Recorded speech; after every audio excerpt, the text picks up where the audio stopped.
할렐루야. 네, 반갑습니다. 자, 지금부터 2023년 10월 22일 주일 예배를 시작하겠습니다. 자, 함께 부르실 곡은 주님 말씀하시면이라는 곡입니다. 함께 찬양하며 하나님께 영광 돌리겠습니다.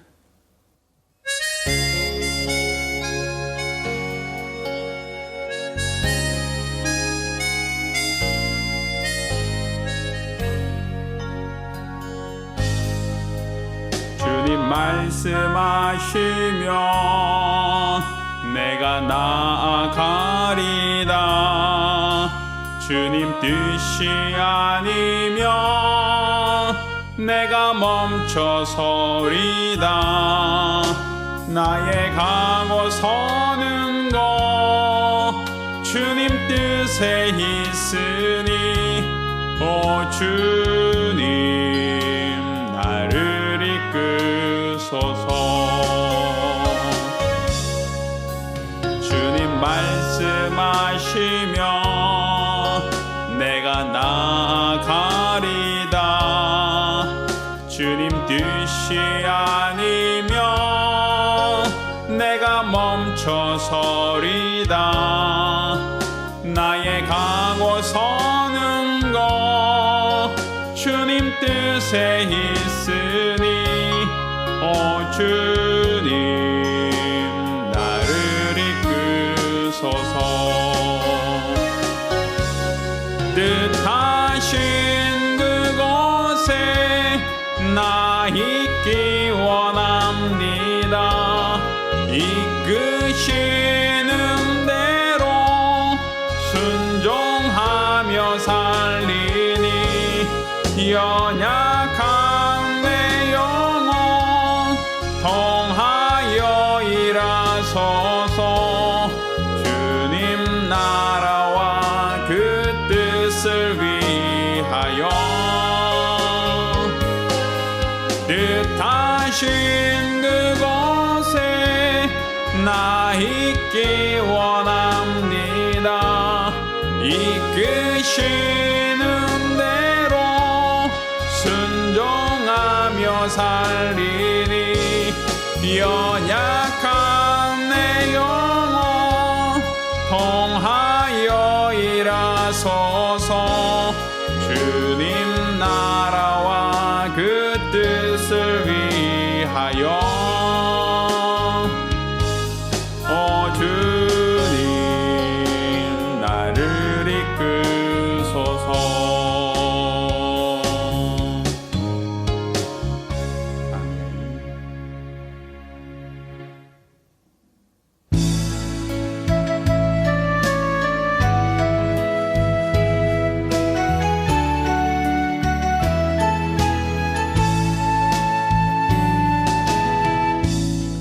하늘의 문을 여소서. 이곳을 주목하소서. 주를 향한 노래가 꺼지지 않으니 하늘을 열고 보소서. 이곳에 임재하소서. 주님을 기다립니다. 기도의 향기가 하늘에 닿으니 주여 임재하여 주소서. 이곳에 오셔서 이곳에 앉으소서. 이곳에서 드리는 예배를 받으소서. 주님의 이름이 주님의 이름만이 오직 주의 이름만 이곳에 있습니다. 이곳에 오셔서 이곳에 앉으소서. 이곳에서 드리는 예배를 받으소서. 주님의 이름이 주님의 이름만이 오직 주의 이름만 이곳에 있습니다.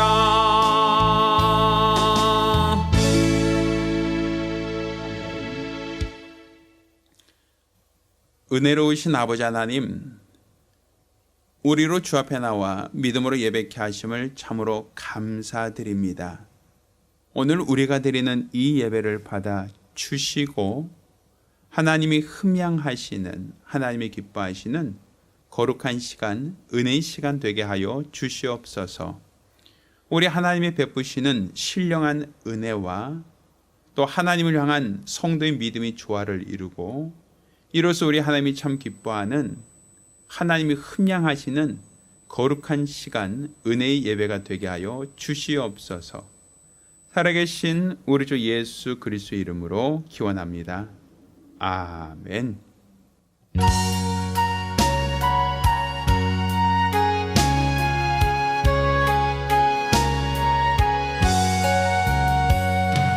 달고 오묘한 그 말씀, 생명의 말씀은 귀한 그 말씀 진실로, 생명의 말씀이 나의 길과 믿음 밝히 보여주니, 아름답고 귀한 말씀 생명샘이로다. 아름답고 귀한 말씀 생명샘이로다.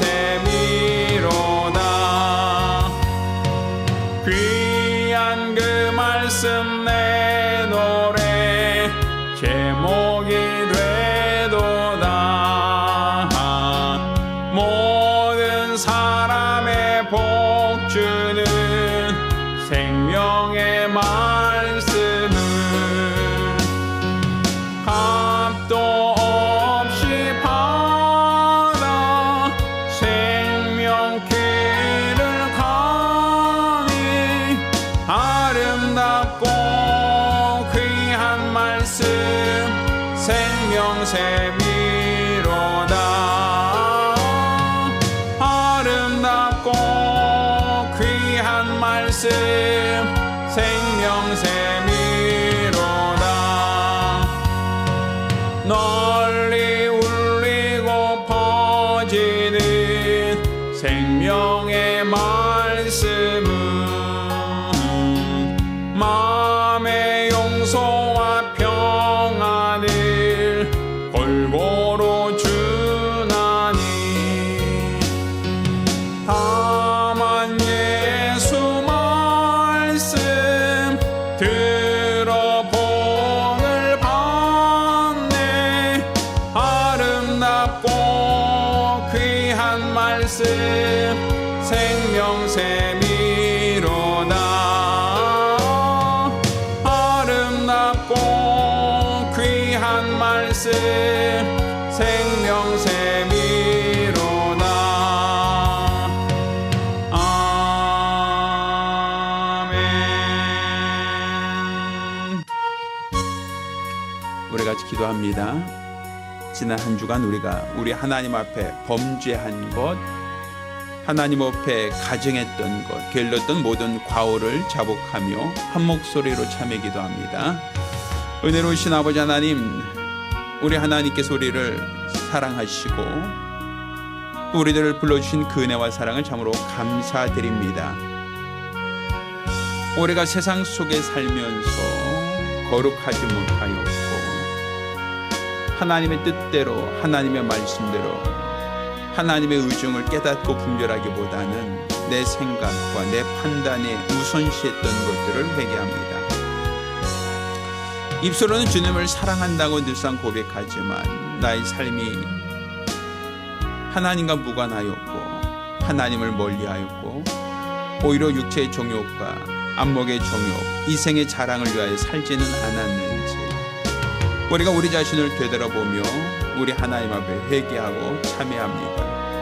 우리 하나님께서 우리들의 모든 죄를 맑게 도말하여 주시고, 오늘 이 예배가 우리 하나님께 드려지는 믿음의 예배가 되어지기를 원합니다. 하나님이 기뻐하시는 참 예배가 되기를 원합니다. 하나님이 흠양하시는 복된 예배가 되어지기를 원합니다. 우리 안에 있는 모든 더러운 것과 악한 것, 게으름과 나태함을 다 내어버리고 우리 하나님의 은혜와 하나님의 자비를 구하며 하나님의 은총과 능력을 구하며 하나님의 역사하심을 사모하고 사모하는 예배가 되어질 수 있도록 우리 하나님께서 친히 주장하시고 축복하여 주시옵소서. 도와주시옵소서.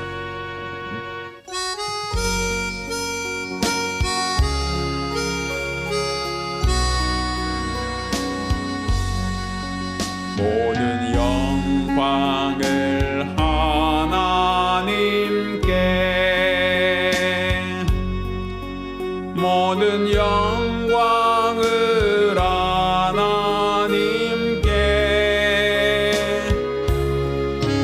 온 마음과 뜻 다해 주 사모합니다. 모든 영광을 하나님께, 하나님 찬양 받으소서.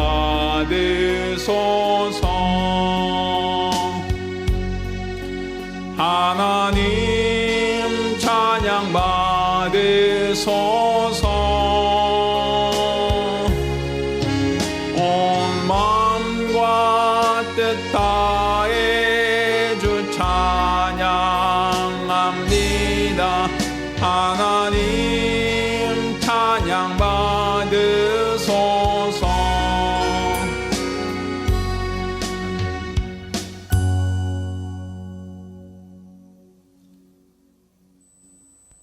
은혜로우신 아버지 하나님, 우리로 주 앞에 나와 믿음으로 예배케 하심을 참으로 감사드립니다.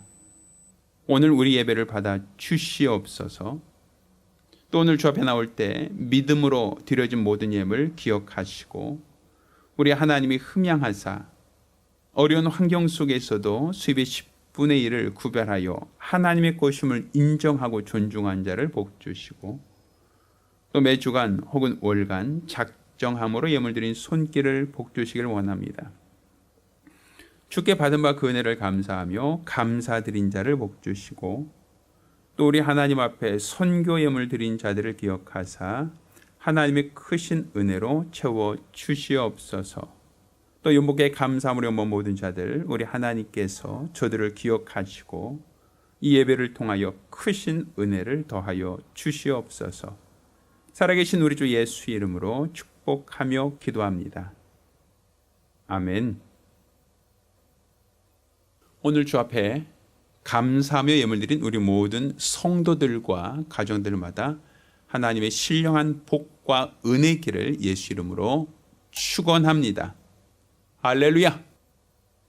하나님 말씀 함께 봉독하겠습니다. 오늘 함께 봉독하실 하나님 말씀 창세기 22장 1절로 14절까지 말씀을 교독하겠습니다. 함께 봉독하실 하나님 말씀 창세기 22장 1절로 14절까지 말씀을 교독합니다. 그 일 후에 하나님이 아브라함을 시험하시려고 그를 부르시되 아브라함아 하시니 그가 가로되 내가 여기 있나이다. 여호와께서 가라사대 내 아들 내 사랑하는 독자 이삭을 데리고 모리아 땅으로 가서 내가 네게 지시하는 한 산 거기서 그를 번제로 드리라. 아브라함이 아침에 일찍이 일어나 나귀의 안장을 지우고 두 사환과 그 아들 이삭을 데리고 번제에 쓸 나무를 쪼개어 가지고 떠나 하나님이 자기에게 지시하시는 곳으로 가더니 제3일에 아브라함이 눈을 들어 그곳을 멀리 바라본지라. 이에 아브라함이 사환에게 이르되 너희는 너희와 함께 여기서 기다리라. 내가 아이와 함께 저기 가서 경배하고 너희에게로 돌아오리라 하고 아브라함이 이에 번제 나무를 취하여 그 아들 이삭에게 지우고 자기는 불과 칼을 손에 들고 두 사람이 동행하더니 이삭이 그 아비 아브라함에게 말하여 가로되 내 아버지여 하니 그가 가로되 내 아들아 내가 여기 있노라.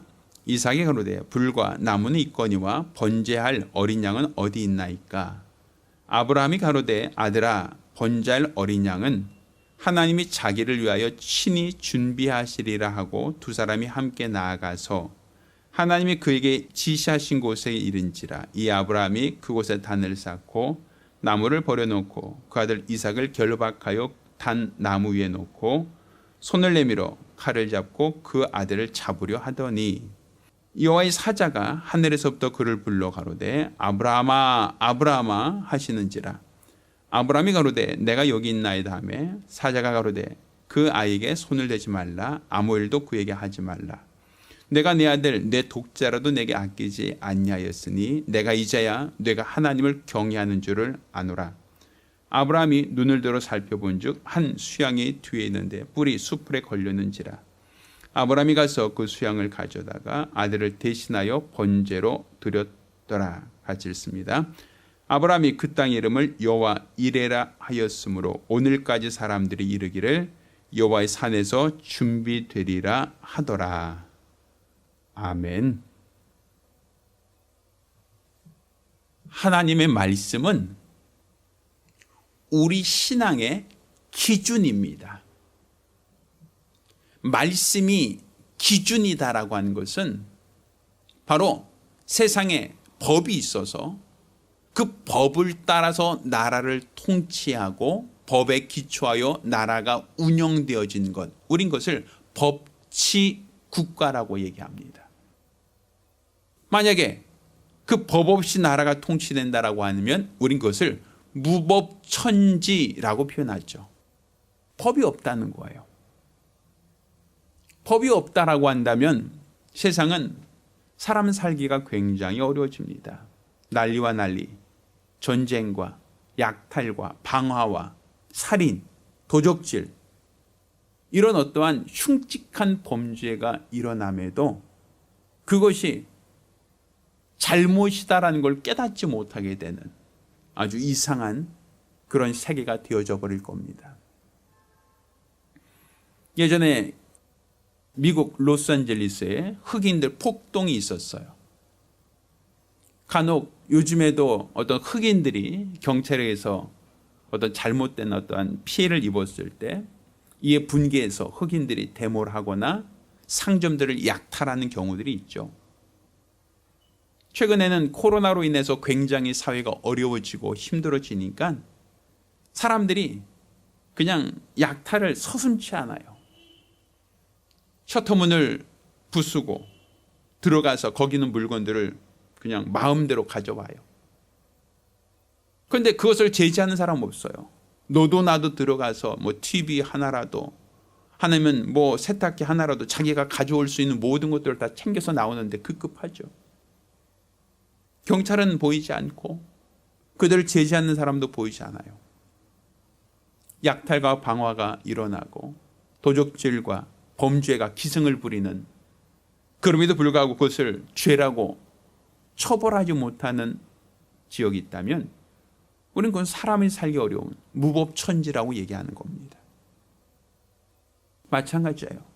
법이 없어서 또 법이 있어도 집행되지 않으면 무법천지가 되어지는 것처럼 정상적인 나라, 건강한 나라라고 한다면 법에 의해서 불법한 자들이 붙잡히고 정당한 처벌을 받는 나라, 그게 바로 법치 국가의 어떠한 원칙 아닙니까?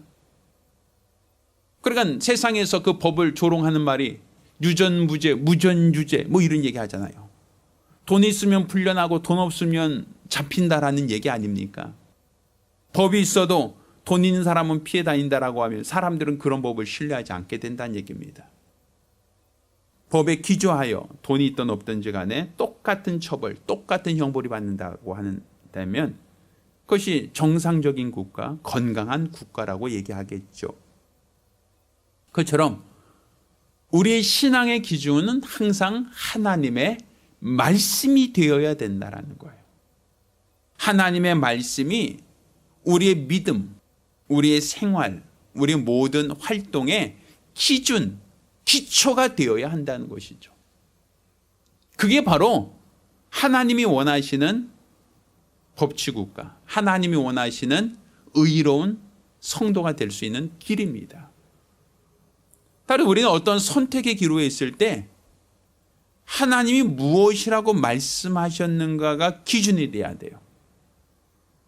어떤 상황이나 어떤 판단이 아니라 하나님이 무엇을 말씀하셨는가, 하나님이 무엇이라고 말씀하셨는가, 여기서부터 시작해야 된단 말입니다. 하나님께서 사울왕을 버리셨습니다. 하나님이 분명 기름 부어 세웠던 왕이었지만 하나님이 사울을 왕으로 세웠던 것을 후회하셨어요. 그 이유가 무엇입니까? 하나님께서 다 죽이라 했음에도 불구하고 사울은 전쟁때에서 약탈한 노획물들을 다 죽이지 않습니다. 다른 데 쓰겠다는 것이죠. 하나님 말씀이 기준이 아니라 내 생각, 내 판단이 기준이 되었어요. 또 하나님과의 전쟁에서 선자가 와서 싸울까요 말까요 라고 판단을 해줘야 그들이 전쟁에 나설 터인데 사무엘 선자가 늙어서 전쟁터에 빨리 오지 못합니다. 적들은 쳐들어오고 있고 또 군사들은 적들이 쳐들어오는데도 불구하고 적절한 대응, 지시, 명령이 없으니까 그 군대들은 사기가 떨어져서 하나하나 슬금슬금 도망가고 있단 말이에요. 그러니까 사무엘 선지자가 아직 오지 않았음에도 불구하고 하나님 말씀이 없음에도 불구하고 사울이 독단적으로 명령을 내립니다. 그러니까 하나님의 말씀보다 내 판단, 내 생각, 내 행동이 빨랐다는 거예요. 우리가 운전하다가 신호등 보고 신호에 맞춰서 우리가 교차로 진입하지 않습니까? 내가 교차로 진입하는 그 순간은 녹색불이 켜진 다음이에요. 아직 빨간불인데 한 5초 후에 녹색불이 들어올 것 같아 라고 하는 내 생각을 가지고 미리 교차로로 진입하면 사고 날 가능성이 높습니다. 앞으로 바뀔 텐데 뭐 그냥 지금 아직 빨간불이지만 그냥 급하니까 먼저 진입할게. 나중에 바뀌면 그때 뭐 참작되겠지. 그건 내 생각일 뿐이라는 거예요. 그건 신호 위반이죠. 내 생각은 항상 하나님 말씀보다 나중이 돼야 돼요. 얼마 전 항저우에서 아시안게임이 있었습니다. 근데 거기 보면 우리나라가 이번에는 수영에서 많은 메달을 땄어요. 근데 수영 선수들을 보니까 준비하면 그 출발선에 준비합니다. 심판이 출발하라고 신호를 주면 그 순간을 물에 뛰어들어서 자기들이 원하는 수영을 해요. 그들은 누구보다 더 빨리 들어오는 게 목적이고 기록을 단축하는 것이 목적이에요. 그런데 그들은 반드시 심판이 출발하라고 하는 신호를 줘야만 출발할 수 있는 거예요.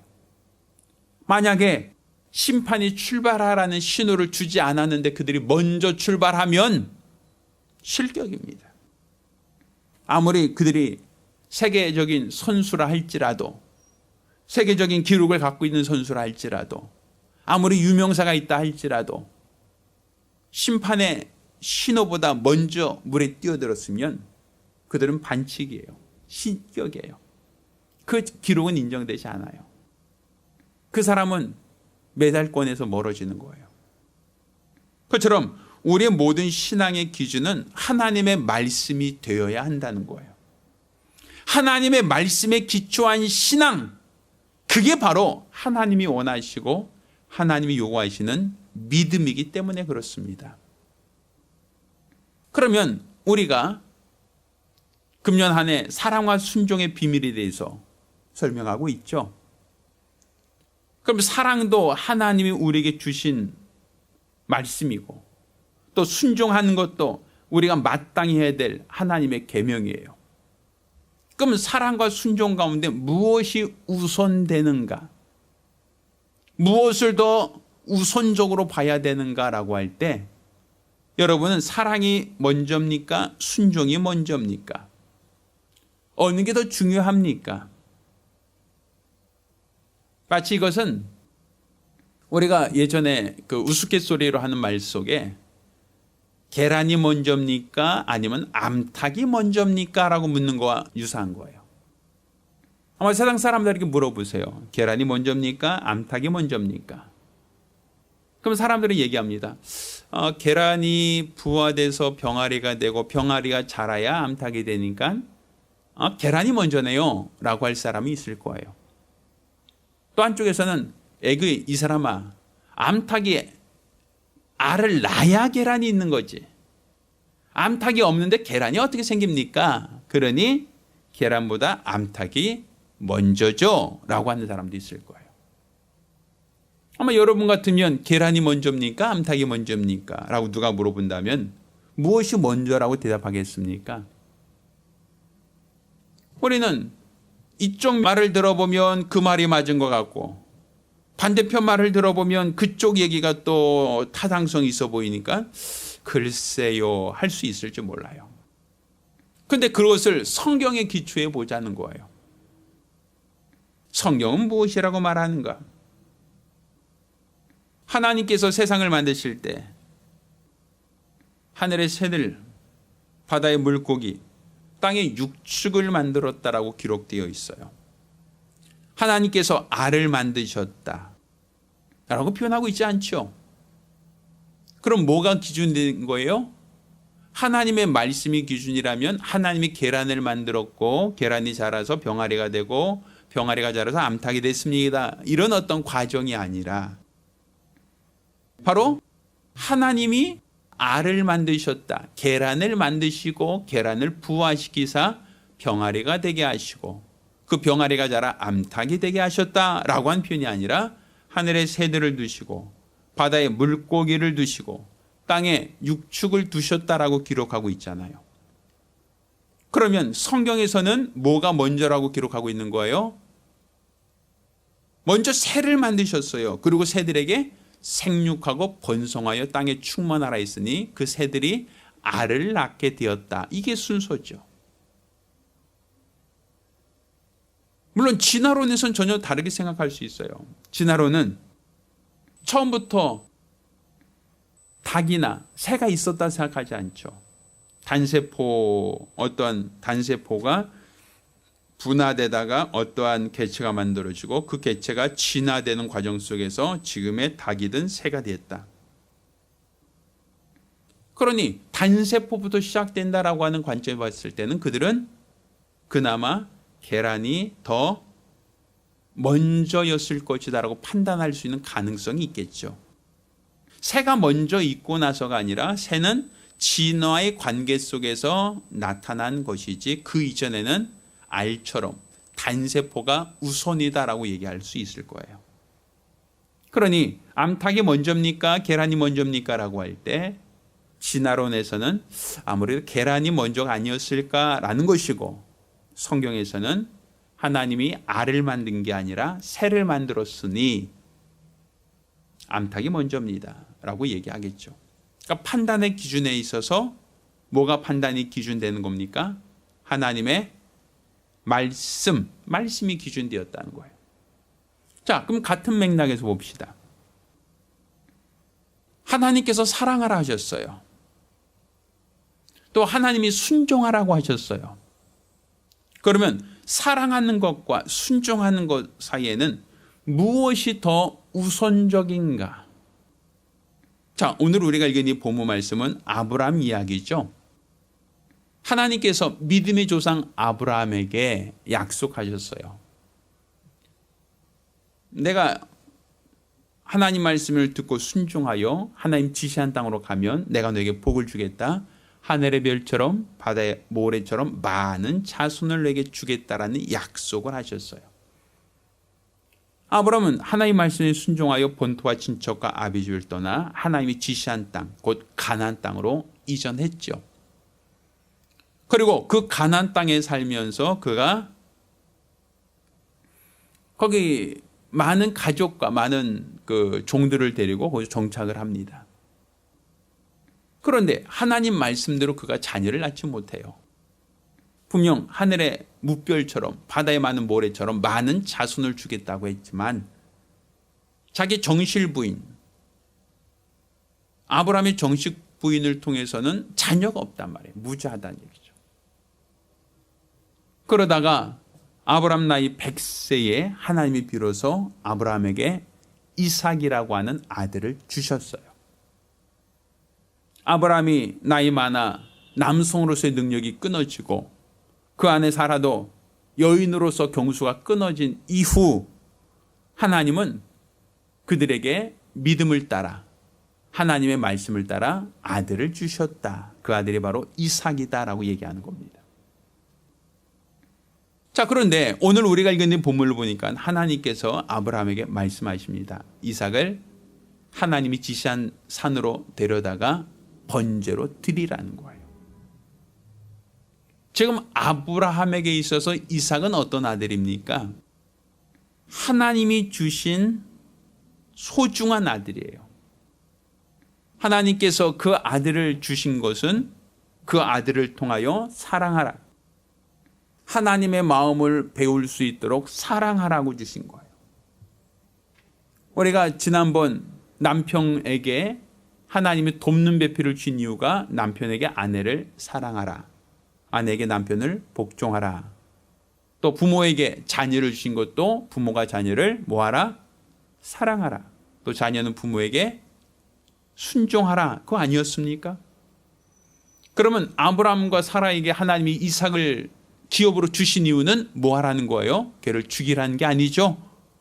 사랑하라는 것이었어요. 내가 내 아들을 사랑하라. 그를 통하여 하나님이 너희를 얼마나 사랑하시는지 그 사랑의 대상이 얼마나 소중한지를 깨달으라는 것이거든요. 그러니 아브라함은 이삭을 낳고 이삭을 기르는 과정 속에서 그 아들이 눈에 넣어도 아프지 않을 만큼 사랑스럽고 소중한 아들이었을 거란 말입니다. 그러니까 소중하고 소중한 아들, 사랑스러운 아들, 귀한 아들. 그런데 그 아들을 하나님이 번제로 바치라는 거예요. 아마 여러분에게 그와 같은 하나님의 말씀이 있으면 여러분은 어떤 선택을 하시겠습니까? 하나님의 뜻대로, 하나님 말씀대로 아들 하나쯤이야 뭐 그냥 희생하죠 라고 하시겠습니까? 아니면 하나님 이건 너무한 거 아닙니까? 어떻게 얻은 아들인데, 얼마나 힘들게 얻은 아들인데 좀 다시 한번 생각해 보시면 안 되겠습니까? 하나님의 뜻을 돌이키라고, 하나님 말씀을 번복하라고 우리가 하나님께 요청하지 않겠습니까? 이건 아닌 것 같다고, 이렇게 주신 걸 다시 빼앗는 것은 아닌 것 같다고 하나님께 투정 부리고 하나님께 볼멘 소리로 불평하지 않겠습니까? 그때 아브라함은 하나님 말씀을 받고 그 말씀에 순종하려고 합니다. 아들과 함께 하나님이 지시한 땅으로 갑니다. 아들을 희생하기 위하여, 아들을 제물로 드리기 위하여 아브라함은 이삭을 데리고 가는 것이죠. 이삭이 묻습니다. 아버지, 불과 나무는 있는데 번제할 제물은 어디 있습니까?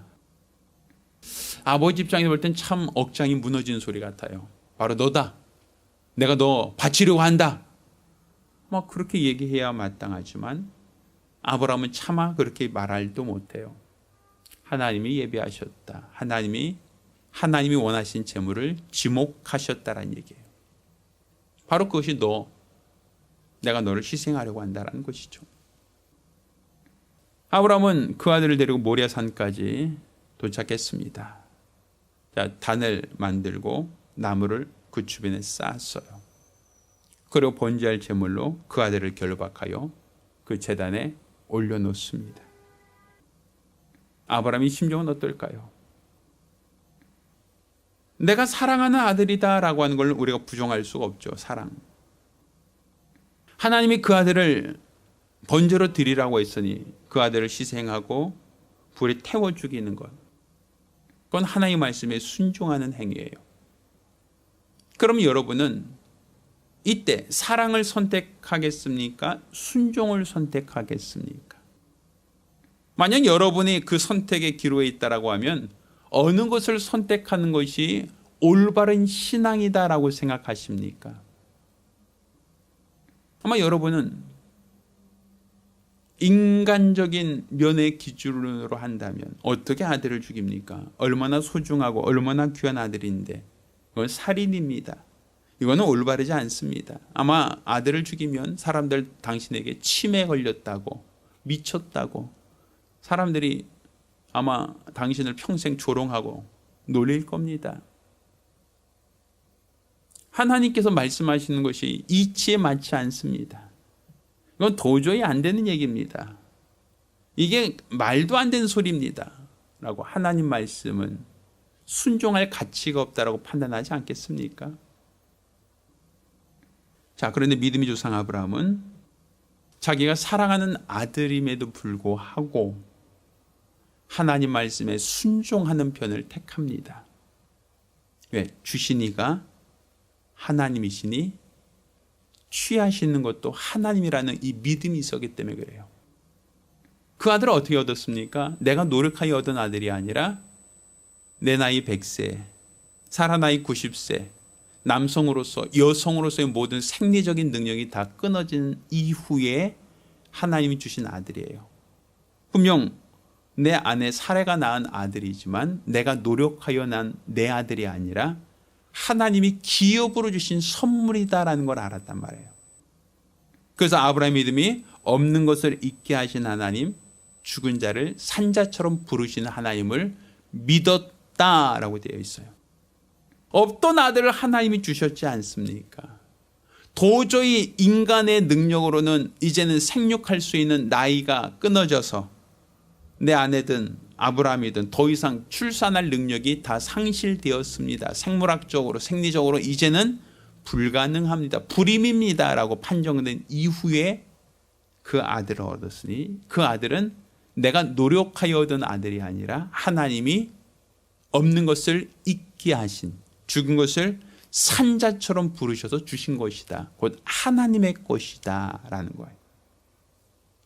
그러니 하나님이 주셨으니 하나님의 것이고 하나님이 원하실 때 언제든지 취하실 권세가 있다라는 것이죠. 내가 노력하여 얻은 내 것이 아니라 하나님이 내게 잠깐 맡겨주신 것이다 라는 것이었어요. 그러니까 결국 아브라함의 입장에서 봤을 때 아들을 사랑하지 않습니까? 아니요, 사랑합니다.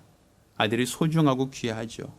예쁘죠. 너무 눈에 넣어도 밟힐 만큼 너무 소중한 자녀죠.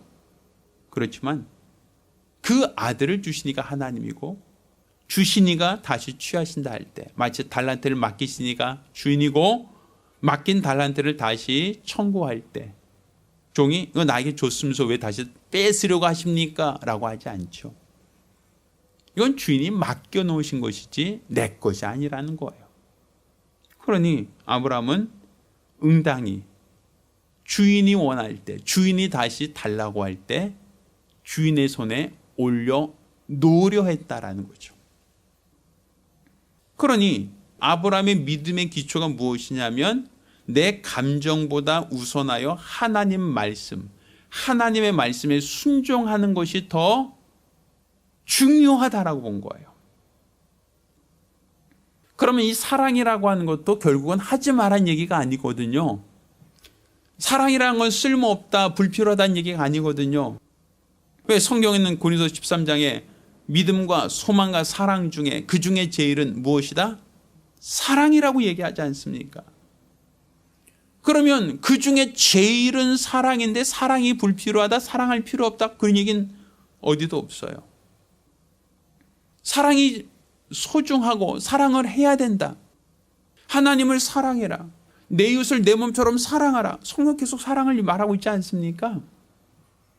근데 그 사랑은 그냥 입술로 사랑합니다 라는 고백을 하라는 게 아니에요. 마음으로, 생각으로 어떤 사랑의 감정을 갖고 있는, 연민을 갖고 있으라는 그 표현이 아니에요. 하나님이 사랑하라고 하는 것은 그냥 어떤 내 마음이 끌리니까, 내 마음이 가니까 사랑하라는 게 아니라 하나님이 말씀하셨으니까 그 말씀에 순종하여 사랑하라는 거예요. 마치 우리가 기차가 달리고 싶죠. 저 임진각 가면 기차는 달리고 싶다 뭐 이런 어떠한 슬로건도 있습니다. 그런데 왜 못 달려요? 철길이 없으면 못 달린단 말이에요. 또 철길이 있다면 무조건 달린 줄 아십니까? 아니에요. 얼마 전 제가 원당역에서 약속이 있어서 전철 타고 갔는데 전철에 가다가 역이 아닌데 중간에 서요. 그러더니 뭐라고 되냐면 신호 대기 중입니다 이렇게 얘기해요. 저는 전철이 무슨 신호 대기한다는 것은 승용차는 신호 대기한다는 얘기를 내가 이해하는데 무슨 전철이 신호 대기가 있어? 라는 생각을 했던 적이 있거든요. 그래서 전철은 무슨 신호를 가는 거야? 하고선 제가 전철 출구 그 맨 앞이죠. 맨 앞에 기관사가 있는 그 앞에 이렇게 철로 쪽을 이렇게 스크린 도어 앞을 통해서 이렇게 본 적이 있어요. 그랬더니 이제 신호등이 있어요. 그 녹색불이 들어와야지 기차가 출발할 수 있는 거예요.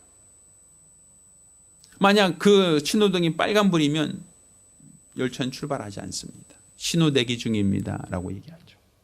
왜? 기찻길은 하나밖에 없어요. 그 앞에 있는 열차가 고장이 났거나 그 앞에 있는 열차에 어떤 무슨 문제가 생기면 그 앞에 있는 열차가 안 달리지요. 뒤에 있는 열차가 그 신호 무시하고 무조건 달리면 어떻게 되겠습니까? 앞에 있는 열차와 추돌을 할 수 있죠. 그래서 그 앞에 열차가 있거나 그 앞에 어떤 열차가 고장 났거나 사고가 있어서 그 열차가 움직이지 않으면 그 뒤에 따르는 모든 열차들에게는 신호 대기를 어떠한 지시가 내리는 거예요. 마찬가지예요. 우리 신앙도요. 사랑이 나쁘다는 게 아니에요. 사랑하지 말라는 게 아니에요. 뭐에 기초하라? 말씀에 기초해서 사랑하라는 거예요. 내가 부모를 존경하고 자녀를 사랑하고 내가 남편이 아내를 사랑하고 또 어떤 주인이 종들을 어떤 잘 돌봐주는 이 모든 것들이 그냥 내가 마음 착하니까 내가 선하니까 내가 좋은 마음으로 한다가 아니라 하나님 말씀에 하나님이 명하셨음에 하나님 말씀에 기초해서 사랑합니다. 하나님 말씀에 기초해서 순종합니다. 그게 하나님이 원하시는 신앙이라는 거예요. 남편들이 아내를 사랑하라 말씀하셨으니까 사랑하는 거예요. 아내가 잘해서요, 아내가 착해서요, 아내가 말 잘 들어서요, 아내가 그 순종해서요, 아내가 고분고분해서요, 아내가 살림을 잘해서요, 아내가 아이를 잘 키워 사랑합니다가 아니란 얘기죠. 조건지 아니에요. 그래서 하나님은 호세에게 고멜에 대해서 너 그 아내를 용서하고 데려와라 말씀하시는 거예요. 사랑받을 만해서가 아니잖아요. 아내가 외도했고 다른 남자 아이를 임신하여 배가 불러오는데 그 아내가 너무 사랑스러워서 용서하고 받아들인 게 아니잖아요. 하나님이 내 아내를 데려와라. 내 아내를 용서해라. 하나님께서 말씀하셨으니까 그것이 내 생각과 다르고 내 판단과 다르고 내 감정과 다르지만 하나님이 나에게 말씀하셨으니까 그 말씀에 순종한 거예요. 예수님께서 십자가를 지셨어요. 예수님께서 우리 죄인들을 위하여 고난을 당하시고 죽기까지 복종하셨어요. 우린 그것을 사랑이라고 얘기합니다. 하나님께서 로마서 5장 8절에 그가 우리가 아직 죄인 되었을 때 그리스도께서 우리를 위하여 죽으심으로 하나님께서 우리에 대한 자기 사랑을 확증하셨다라고 말하거든요. 우리가 아직 죄인 됐을 때 그리스도께서 십자가에 죽기까지 우리를 사랑하셨다. 그러면 예수님은 우리를 참 사랑하셨구나 라고 우리는 알 수 있죠. 그런데 그분의 사랑은 뭐에 기초하고 있어요? 아버지요 내게 이 잔을 옮겨주옵소서. 아버지요 내게 이 잔을 옮겨주옵소서. 바로 예수님이 십자가에 달려 죽기까지 그냥 그가 자원한 마음으로 원해서 죽으려고 했던 게 아니라 그는 아버지께 이 잔을 옮겨달라고 했지만 내 원대로 마옵시고 아버지 원대로 되기 원합니다라고 기도하고 예수님은 십자가를 짊어지셨단 말이에요. 순종했다는 겁니다. 아버지의 뜻에 순종했다. 그러니까 예수님이 보여주신 그 사랑은 순종에 기초한 사랑이었다라는 것이죠. 남편들이 아내를 사랑하라는 것도 아내가 잘해서 좋아서가 아니라 하나님이 말씀하셨으니까 사랑하는 거예요. 부모에게 자녀를 사랑하라는 것도 마찬가지예요. 자녀들이 말 잘 들어서, 자녀들이 똑똑해서, 자녀들이 공부 잘해서, 자녀들이 착하니까, 사고 안 치니까 그래 사랑하라는 게 아니라 하나님이 말씀하셨으니까 그렇게 하는 거예요.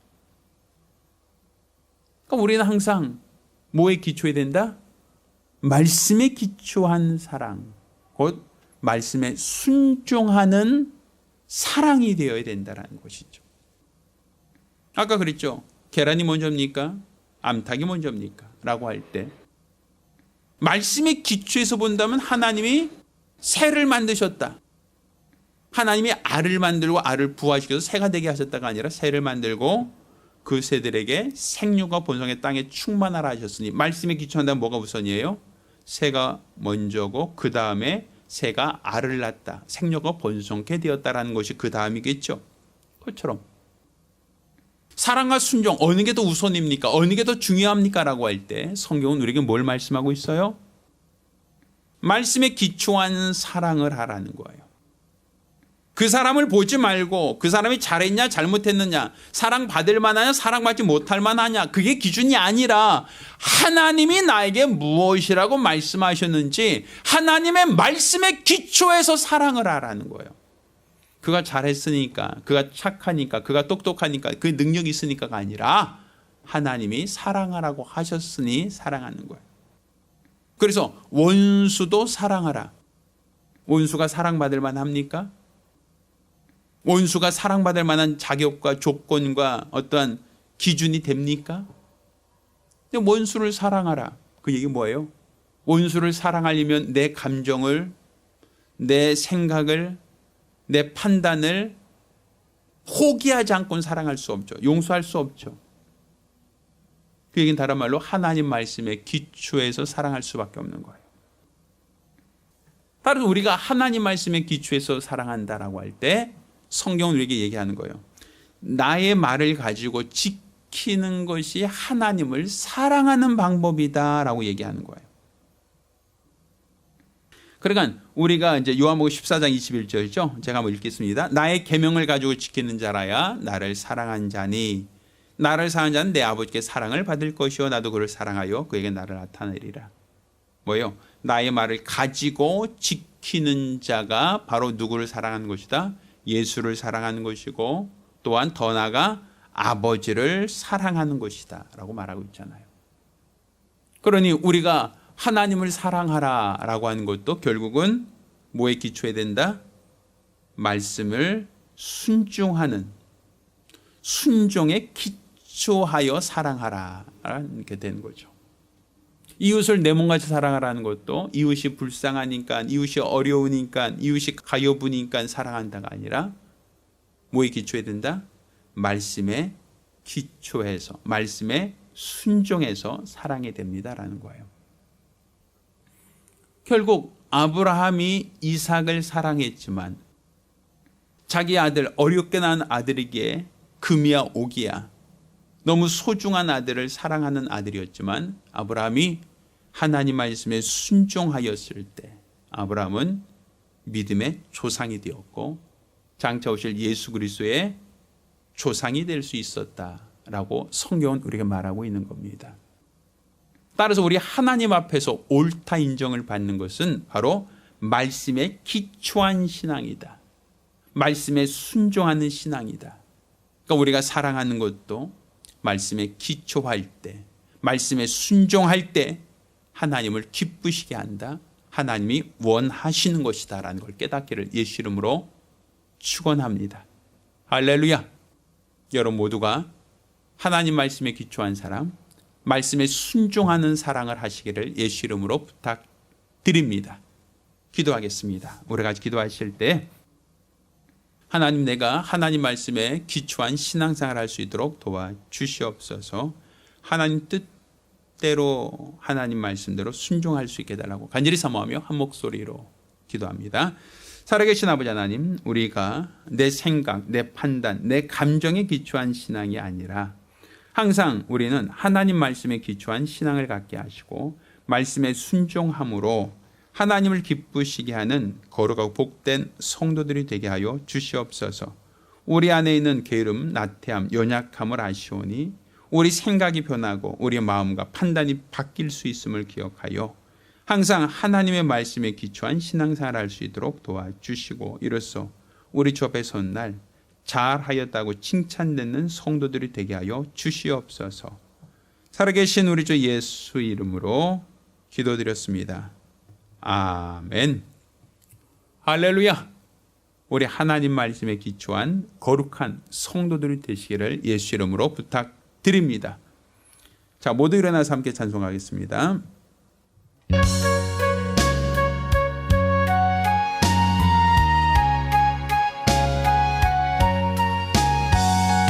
하나님 아버지 주신 책은 귀하고 중하신 말씀일세.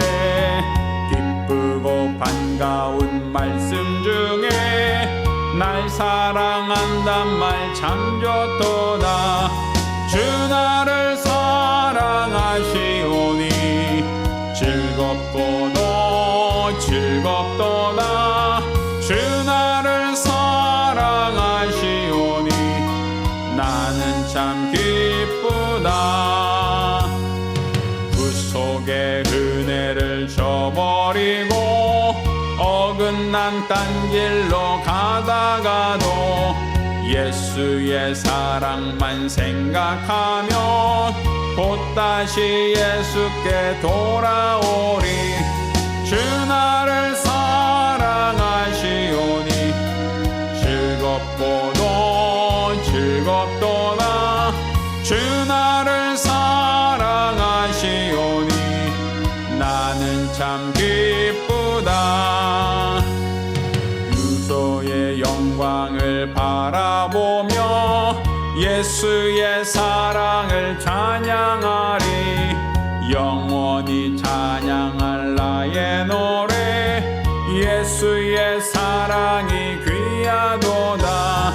주 나를 사랑하시오니 즐겁고도 즐겁도다. 주 나를 사랑하시오니 나는 참 기쁘다. 주 예수 날 사랑하시오니 내가 또 예수를 사랑하네. 날 구해 주시려 내려오사 십자가 위에서 죽으셨네. 주 나를 사랑하시오니 즐겁고도 즐겁도다. 주 나를 사랑하시오니 나는 참 기쁘다.